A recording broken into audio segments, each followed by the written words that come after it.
Hello all, welcome to my channel. మీ అందరి కోసం మరొక హెల్దీ అందరి ఫేవరెట్ అయిన దోశ రెసిపీ చూపిస్తున్నాను. దోశ అంటే మనం రేషన్ బియ్యం అవన్నీ వాడితే కార్బోహైడ్రేట్స్ ఎక్కువగా ఉంటాయి, షుగర్ లెవెల్స్ ఇంక్రీజ్ అవుతాయని షుగర్ పేషెంట్స్, ఎక్కువ ఫ్యాట్గా ఉన్న వాళ్ళు తీసుకోవడానికి కొంచెం వెనకడుగేస్తారు. ఇప్పటి నుండి ఆ కష్టమేం లేదండి. ఈ దోశ ఒకసారి ట్రై చేయండి. అచ్చం రేషన్ బియ్యంతో చేసిన దోశలాగే ఉంటాయి. ఇంతకీ ఈ దోశ ఏంటని ఆలోచిస్తున్నారా?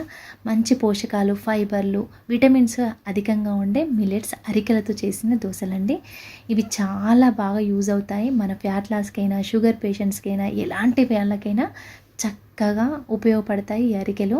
అరికెల్లో ఇమ్యూనిటీ బూస్టింగ్ చేసేవి, ఖనిజ లవణాలు, విటమిన్లు, ఫైబర్స్ ఎక్కువగా ఉంటాయి. సో డైలీ ఒక పూటైనా ఇది తీసుకుంటే చాలా మంచిదండి. దోశలుగా అయినా లేకుంటే అన్నంగా అయినా తీసుకోవచ్చు. సో ఈ దోశల కోసం నేను 2 కప్పుల అరికెలకు 1 కప్పు మినపప్పు, 1 స్పూన్ పచ్చెనగపప్పు, 1/2 స్పూన్ మెంతులు వేసుకొని 1కి 3 సార్లు బాగా కడుక్కోవాలండి.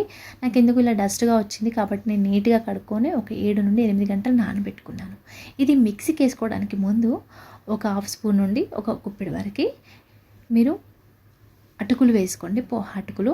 అవి నానిన తర్వాత మిక్సీకి వేసుకొని నైట్ అంతా వదిలేస్తే నెక్స్ట్ డే మార్నింగ్ ఇలా పులుస్తుంది. ఇప్పుడు ఈ పులిసిన పిండిని మీకు కావాల్సినంతగా ఒక సపరేట్ గిన్నెలో తీసుకొని ఇందులో మీ టేస్ట్కి తగ్గట్టుగా సాల్టు, దోశ పిండికి కావాల్సినన్ని వాటర్, అంటే కన్సిస్టెన్సీ వచ్చే వరకు తగినన్ని వాటర్ కొంచెం కొంచెంగా యాడ్ చేస్తూ ఈ విధంగా కలుపుకోండి. ఇప్పుడు మళ్ళీ నా స్టైల్లో హెల్దీ చట్నీ చూపిస్తాను, పల్లి చట్నీ. దీనికోసం ఒక 1/2 స్పూన్ ఆయిల్ వేసుకొని మీ కారానికి తగ్గట్టుగా పచ్చిమిర్చి ఫ్రై చేసుకొని స్టవ్ ఆఫ్ చేసుకోండి. స్టవ్ ఆఫ్ చేసిన తర్వాతే 2 గుప్పెల కొత్తిమీర, వెల్లుల్లి వేసుకొని జస్ట్ కలుపుకుంటే సరిపోతుంది. ఇప్పుడు పల్లీలు అయితే ఇలా వేయించుకోవాలండి. వేయించుకొని మీకు పొట్టు లేకుంటే ఇష్టమో మీకు కావాల్సినట్టుగా రెడీ చేసుకొని మిక్సీ జార్లో వేసుకోండి. ఇప్పుడు ఈ పచ్చిమిర్చి, వెల్లుల్లి, కొత్తిమీర అదని కూడా ఇందులో వేసుకోండి. ఇప్పుడు మీ టేస్ట్కి తగ్గట్టుగా సాల్ట్, అలాగే కొంచెం జీలకర్ర వేసి కొంచెం వాటర్ వేసుకొని మంచి మెత్తటి పేస్ట్లా చేసుకోవాలి. అంతే, సింపుల్గా టేస్టీగా ఉండే చట్నీ అయితే రెడీ అయింది. నేను ఇంకా పోపు కూడా పెట్టాను, ఇలాగే తినేస్తాను. చాలా బాగుంటుంది, ఒకసారి ట్రై చేయండి. నేను దోశల్లోకి స్టఫింగ్గా క్యారెట్, ఆనియన్స్ అవి తీసుకున్నాను. మీకు నచ్చినవి తీసుకోవచ్చు.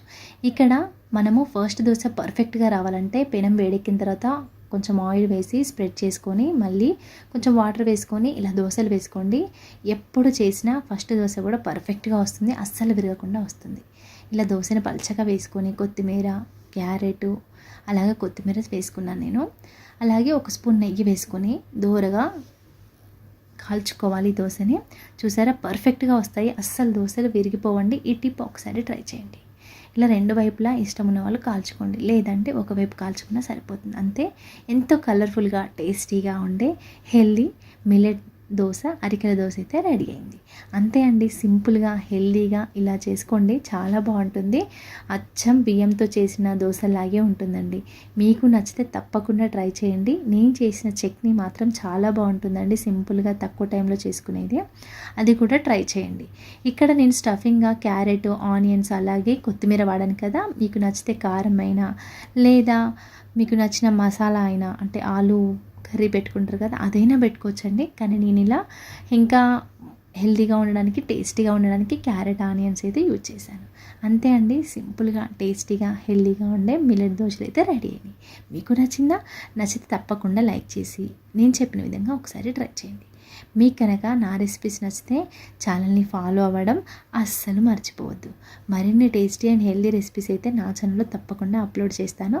Thank you for watching. Please subscribe my channel. Thank you.